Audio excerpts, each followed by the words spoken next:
Dog comes home with me, the car comes home with me. We're on call 24 hours a day. My phone rings more at 2 in the morning than I care to admit. But during the day, the phone can ring. The dog would not bat an eyelash. The phone rings after midnight when everybody's in bed.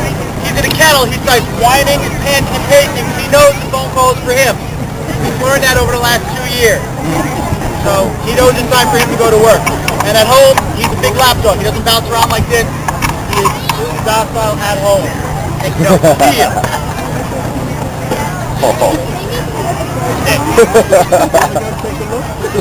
He's like, oh, I gotta go. What happens when Hero retires? He retired, I buy him from the town for $1 and he lives with me forever. At this point, he couldn't go to another handler. We're together 24 hours a day, 7 days a week. He stays with me forever. Thank God. Oh? Yeah, that was scary. How old are they normally before they retire? First of all, how old are they before they retire? Generally around the age of 9, from what I've seen. When they retire, as long as they stay physically and mentally capable of working, he'll work right up until 9. He just turned 3 last month, so I've got hopefully, knock on wood, in 6 years left of working with him. How old is the dog? He just turned 3. He's 3 years old. He came from Slovakia, part of the old Czech Republic. A little better bloodline, so they tell me. And he comes from a breeder that breeds just complete military dogs. The breeder in this dog comes from, he doesn't breed house pets. As you can tell, he doesn't sit still for more than 2 seconds.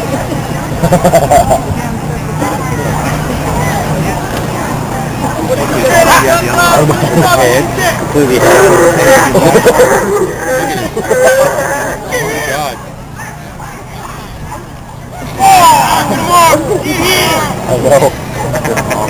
He's trained to bite and hold, so he'll hold on to that forever. And when he's on the sleeve, we pat him on the head a little hard, hit him in the side, to get him used to being into a little confrontation.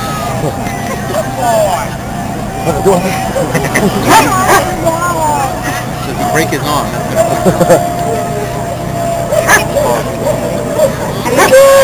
Now, heel! No! Break! Heel!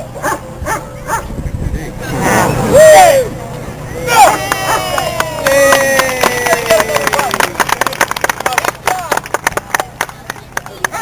His job now is to protect me. I gave him the command to get him in the first place.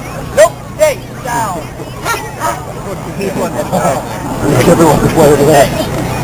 You want to kill him. Get down. Stay. Well, look at him watching. He goes to protect me. Get here. And for reward, we'll let him keep his sleeve on this one.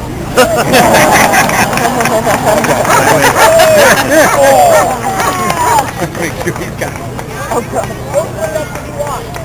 Drop that ball. He'll drop everything for that ball. About that guy's gonna my ball string. Yeah. Drop it and run. Now that it's over, though, he knows the throw's over, and he knows Greg. Hey, buddy.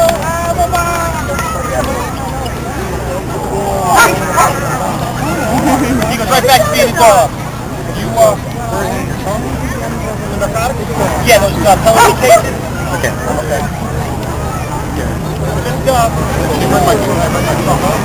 yeah, one button close, make sure you're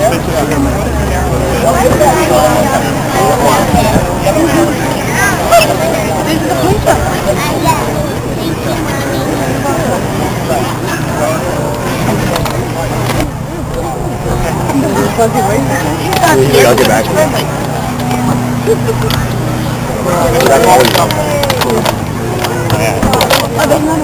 Yeah.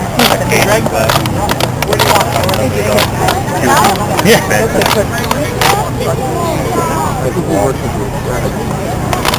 That guy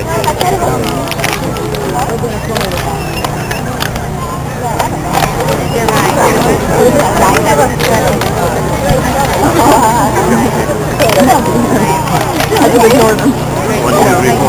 Yeah. Oh, yeah. Luggage.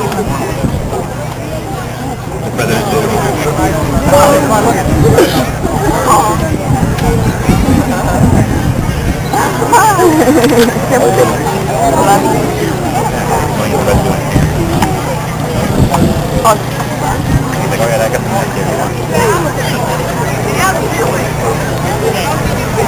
he's going to put them on the car. He's eating, he's looking. He's looking.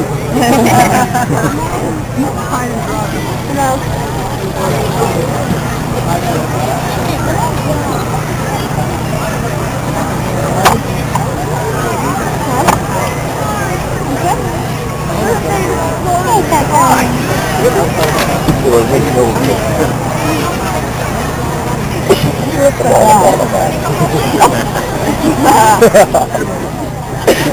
We had a little drugs in the car, just a little bit of marijuana, and a little bit of cocaine. I wore the rubber gloves. The last thing I want is my human scent on those containers. Those are my training aids for my dog. I want him to key in on there.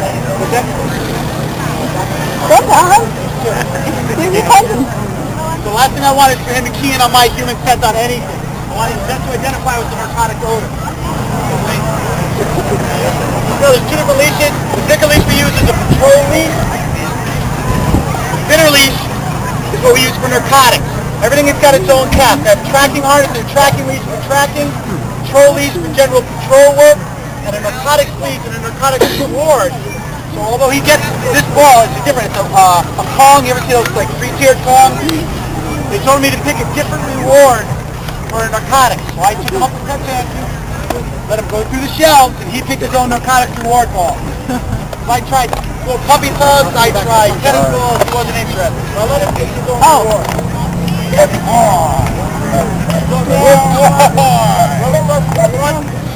Goes again. One primary alert. All the dogs from narcotics work. Different toy for each thing we do, so the dog knows what he's working on. Like I saw, you saw I had a ball on a rope when I did the first drill when we were obedient. That's what we use for our regular stuff. Like for him, I use a tennis ball for narcotics, because he knows when a tennis ball comes out, that's what he's looking for.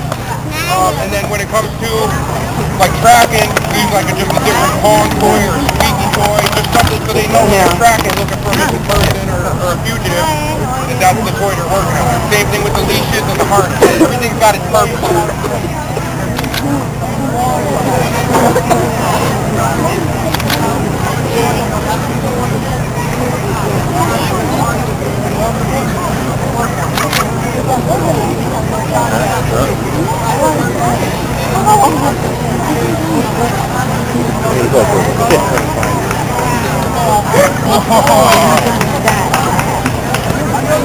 Did he send that?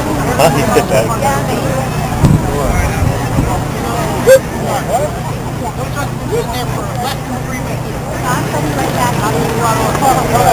What he did was he just had two different kinds of narcotics underneath two spots in the car. I don't know how many folks saw him do that.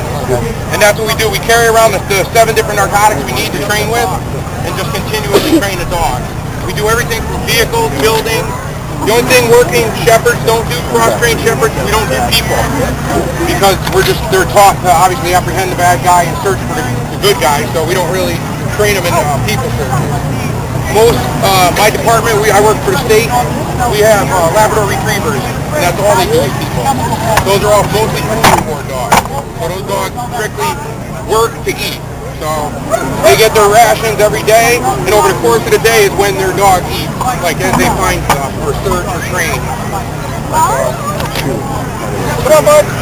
The thing with the ball reward dogs is that if he don't get the day off, he's off. He doesn't. I don't have to work him to do it. We train, it's just more for fun on his day off. Where in our food reward dog, they have to work every day to eat. So those handlers work 7 days a week. So it's a long, long